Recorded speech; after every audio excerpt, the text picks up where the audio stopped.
ইতালির মিলানে Bangladesh consulate general Milan ইতালির আয়োজনে আনন্দঘন পরিবেশে বাংলাদেশের ৫৪তম মহান বিজয় দিবস যথাযোগ্য মর্যাদায় পালিত হয়েছে। দিবসটির প্রত্যুষে মিশনের সকল কর্মকর্তা ও কর্মচারীগণ কনসুলেট প্রাঙ্গণে উপস্থিত হয়ে কনসাল জেনারেল MJH জাবেদের নেতৃত্বে জাতীয় পতাকা উত্তোলন করেন। বিকালে কনসুলেট হলরুমে বিজয় দিবসের তাৎপর্য তুলে ধরে অনুষ্ঠিত হয় বিশেষ আলোচনা সভা। সবার শুরুতে ৭১-এর মহান মুক্তিযুদ্ধে অংশগ্রহণকারী এবং ২০২৪-এর জুলাই আগস্টের সকল বীর শহীদদের স্মৃতির প্রতি গভীর শ্রদ্ধা নিবেদন করে ১ মিনিট নীরবতা পালন করা হয়। পরে ৫৪তম মহান বিজয় দিবস উপলক্ষে প্রেরিত রাষ্ট্রপতি, প্রধান উপদেষ্টা ও পররাষ্ট্র উপদেষ্টার বাণী পাঠ করা হয়।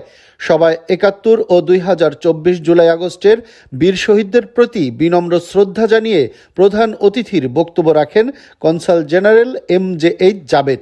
সবাইকে বিজয় দিবসের শুভেচ্ছা। বর্ষ পরিক্রমায় আজ আবার এসেছে মহান বিজয় দিবস। এই দিবস উপলক্ষে আমি ৭১ সালের বীর সকল মুক্তিযোদ্ধাদেরকে এবং সকল শহীদদেরকে আমি গভীর শ্রদ্ধার সাথে স্মরণ করছি।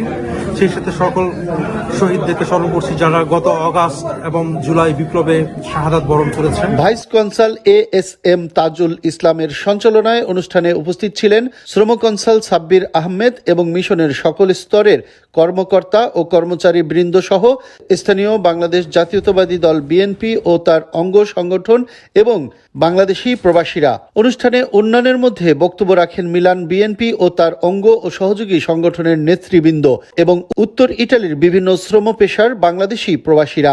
আলোচনা অনুষ্ঠানের পূর্বে মহান মুক্তিযুদ্ধের মধ্য দিয়ে চূড়ান্ত বিজয় অর্জনে বাঙালিদের আত্মত্যাগ ও সাহসিকতার তাৎপর্য তুলে ধরে বিজয় দিবসের উপর নির্মিত একটি বিশেষ প্রামাণ্যচিত্র প্রদর্শন করা হয়। এছাড়াও আবৃত্তি ও দেশাত্মবোধক সঙ্গীত পরিবেশন করেন স্থানীয় শিল্পীরা। আবার এলো ১৬ই ডিসেম্বর, বিজয় গানে উঠল মেতে, মানুষ আপামর ৭১-এর সেই সে বিজয় করলো স্বাধীন সকল হৃদয়।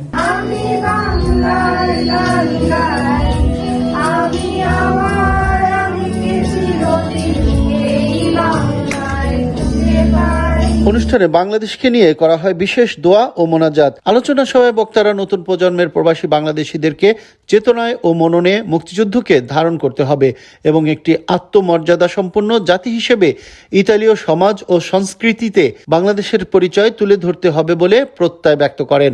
রিয়াজুল ইসলাম কাউসার, মিলান, ইতালি।